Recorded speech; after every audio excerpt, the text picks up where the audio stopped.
terrible. Hey, most girls your age have to go through chemo to get a wig this nice. Do me a favor. Stay out of my life! Stan Smith is America's worst father, period. I said what I said.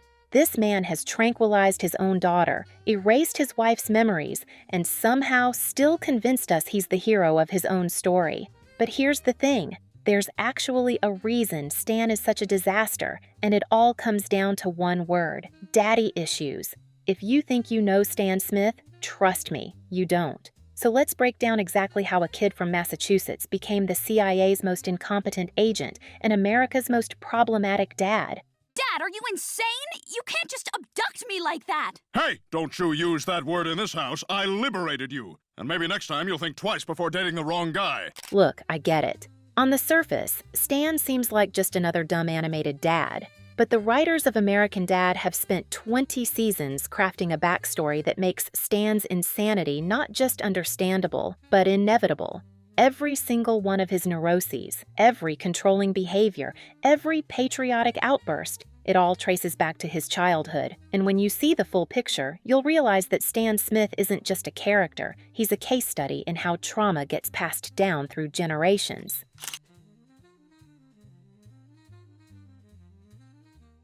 Hello, Stan. Long time no partially see. Oh my God! Stan, who is this? Just the most awesome super spy that ever lived.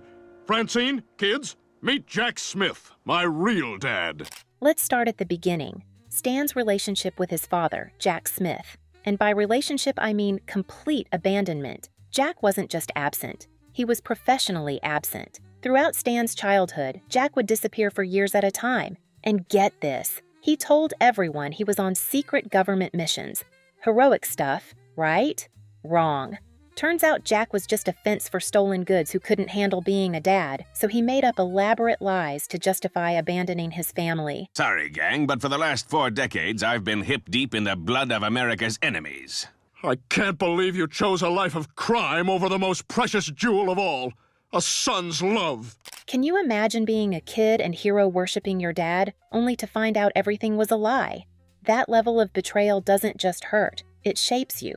And in Stan's case, it shaped him into someone obsessed with being the perfect American that his father never was. But here's where it gets really messed up. When Jack finally comes back in season 3, he's supposedly a changed man.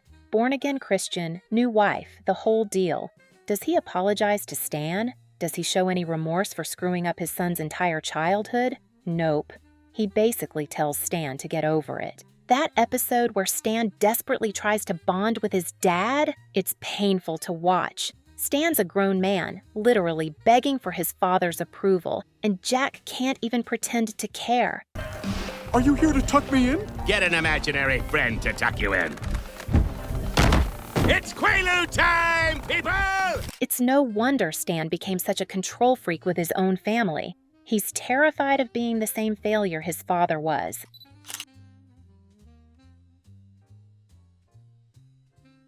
So, how does a kid with severe abandonment issues become a CIA agent? Simple. He convinced himself he could save America the way he couldn't save his relationship with his dad. But here's the dirty secret about Stan's CIA career. He sucks at it. Like, monumentally sucks. What the hell was that genitals joke? That's not what we wrote. You were supposed to say CIA stands for Central Insanity Agency. That's good. That's good. But that's not what was on the teleprompter. Well, someone must have messed with it. Remember when we found out he's been assigned to the Department of Homeland Security's most useless division? The man thought he was protecting America when he was basically filing paperwork. The C in CIA doesn't stand for crestfallen. But what if it stood for cat?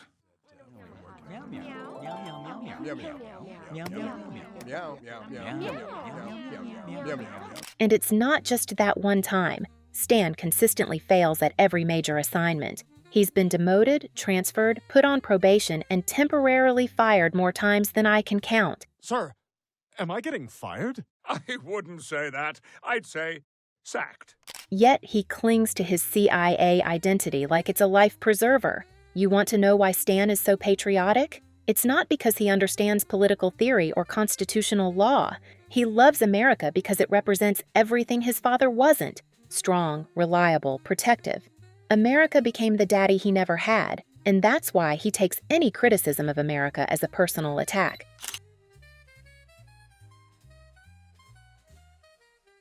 I'll tell you how she hooked up with a stiff like me. It was 20 years ago.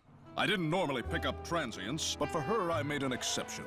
Her t-shirt said, "Bad Girl," and her eyes said, "Read the t-shirt." My God, she was beautiful. Now let's talk about how Stan met Francine, because this story is both the most romantic and most terrifying thing the show has ever done. Stan saw Francine working at a wig store and fell in love at first sight. Sweet, right? Except Francine was engaged to another guy. So what does our romantic hero do?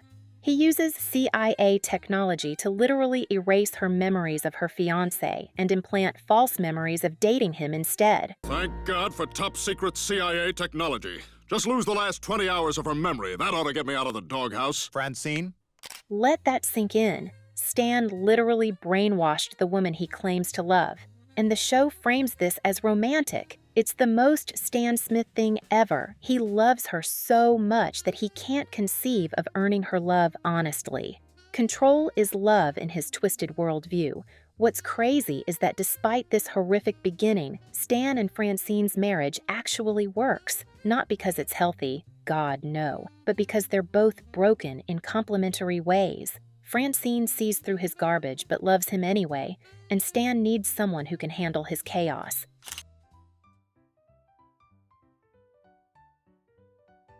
When it comes to being a dad, Stan combines the worst of both worlds, his own absent father and his controlling nature. Actually, I already have a business idea. Organic mulch. Ugh, that's a terrible idea. Haley, listen to me. I'm giving you good advice. Take it. Dad, I'm 18. I don't need your advice anymore. Both Haley and Steve were accidents, which explains a lot about Stan's parenting style. With baby Haley, Stan was completely lost. The flashbacks show him trying to apply CIA protocols to diaper changes, treating his infant daughter like a security threat. It would be funny if it wasn't so sad. By the time Steve came along, Stan had developed what I call chaos parenting. He swings between being overprotective and completely negligent, often within the same episode. He wants to prepare his kids for a dangerous world, but his methods create the very instability he's trying to prevent. Here's the thing about Stan as a father. He genuinely thinks he's helping. Every terrible decision comes from a place of twisted love and his desperate need to avoid being like Jack. He's not deliberately cruel, he's just catastrophically damaged.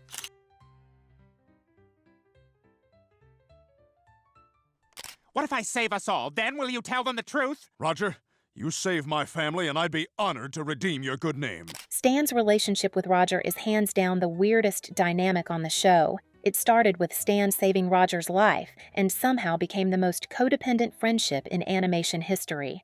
The origin story is actually beautiful. Roger was scheduled for execution at Area 51, and Stan, in possibly his only purely heroic moment, risked his entire career to save an alien he didn't even know. Years ago, Roger was a prisoner in Area 51.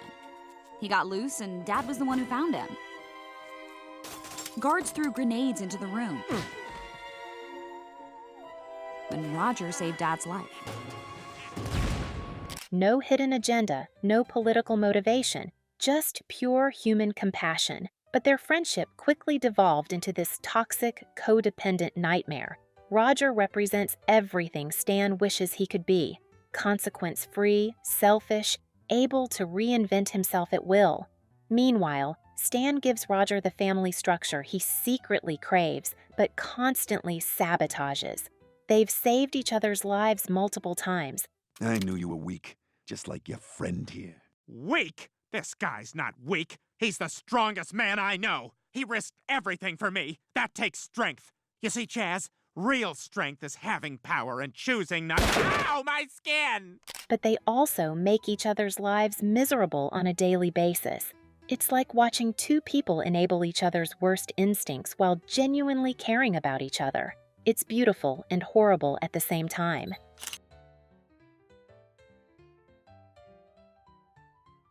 Over 20 seasons, Stan has shown some character development. He's learned to respect Francine more, shown actual vulnerability, and occasionally admits when he's wrong. But here's the thing. The show constantly resets his progress. You'll see Stan learn a valuable lesson about family in one episode. A-ding-a-ding-a-ding-a-ding. Bring back those good old days. We mean those days when the boys sang the melody. Could I have engineered a more perfect family? Then completely forget it by the next. It's frustrating, but it's also realistic. Real people don't maintain constant growth, especially someone with Stan's level of trauma. What I love about the writers is that they've never tried to fully redeem Stan. He remains selfish, controlling, and often completely insane, but they've given him enough depth that you understand why. He's not a good person, he's a real person, and real people are complicated.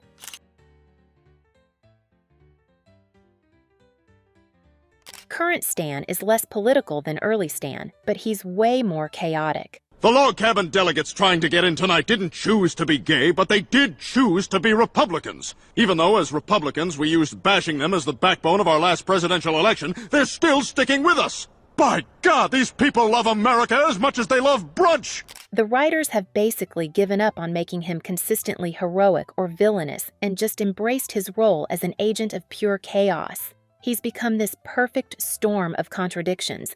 Patriotic but not political, loving but dysfunctional, heroic but incompetent. He embodies everything insane about American Dad in one walking disaster of a character. Stan Smith started as a political statement and became something much more interesting. A fully realized character whose flaws aren't bugs, they're features.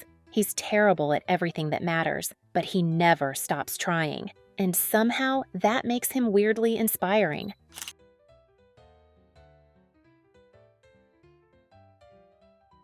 So there you have it, the complete psychological profile of Stan Smith. From abandoned kid to incompetent agent to chaotic dad, every part of Stan's journey explains why American Dad works as a show. Stan Smith is American Dad. Without his daddy issues, there's no show. Without his need to control everything, there's no conflict. Without his genuine love for his family, there's no heart. He's the patriotic psychopath we needed, wrapped in the American flag we deserved. What do you think? Is Stan redeemable, or is he exactly where he needs to be? Let me know in the comments. And if you want to see how Stan's dysfunction affected his kids, check out our next video about Steve Smith's evolution. Trust me, the apple doesn't fall far from the tree. Thanks for watching.